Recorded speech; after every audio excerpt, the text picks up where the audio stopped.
మాట్లాడుతున్నారు. నేను ఒక క్వశ్చన్ అడగాలి. అదే గ్లిమ్స్ గురించి. గ్లిమ్స్ బాగుంది. ఒక డౌట్ ఏంటంటే, ఏ యాక్ట్రెస్ వల్ల మీ ఇన్స్టాగ్రామ్ అకౌంట్ని డిలీట్ చేశారు? సోషల్ మీడియాలో ఎందుకు యాక్టివ్గా ఉండటం లేదు? అరే ఫస్ట్ వన్. అరే నువ్వు అమ్మాయిల కోసం ఇన్స్టాగ్రామ్లో ఉంటావు, నేను వాళ్ళ కోసం ఉంటాను ఇన్స్టాగ్రామ్లో. అర్థమైందా? ప్రతి ఒక్కడు రక్కి గోర్లు అరిగిపోయేటట్టు వేరే పనులు చేయడానికి ఇన్స్టాగ్రామ్లో ఉంటారు. నేను వాళ్ళ కోసం ఉంటాను ఇన్స్టాగ్రామ్లో.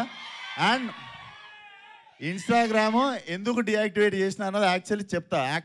నీకు యాక్ట్రెస్ గురించి ఎందుకు అనిపించింది? మన మైండ్ ఆడికే. అంటే బేసిక్గా మీరు గ్లామరస్ హీరో కదా, వాళ్ళు ఎక్కువ ప్రెజర్ పెడుతున్నారేమోనని అనుకున్నాను, అందుకని. లేదురా, ప్రెజర్ తీసుకుంటా. ఆ ప్రెజర్ ఎవడన్నా వద్దనుకుంటున్నారా?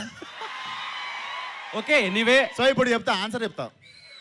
ఇన్స్టాగ్రామ్ అనేది బేసిక్గా కొంచెం నాకు మొన్ననే అర్థమైంది. అరే ఒక నిమిషం ఆన్సర్.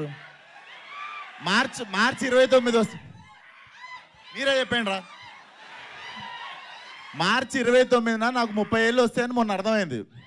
ఇంకా ఫోన్లో గంటలు కూర్చోడైంది. వయసు వచ్చింది, కొంచెం ఫోన్ పక్కన పెట్టి పని ఎక్కువసేపు చేద్దామని డియాక్టివేట్ చేసా. సినిమా రిలీజ్కి వారం ముందు వస్తా, సినిమా రిలీజ్ అయిన వారం తర్వాత మళ్ళీ వెళ్ళిపోతా.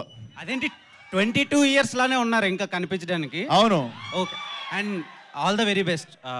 చాలా బాగుంది. మీనాక్షి,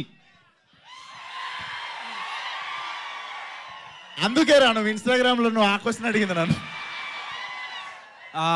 ఒక 60 kgs ఎమరాల్డ్ స్టోన్ని చూసినట్టుంది మిమ్మల్ని చూస్తూ.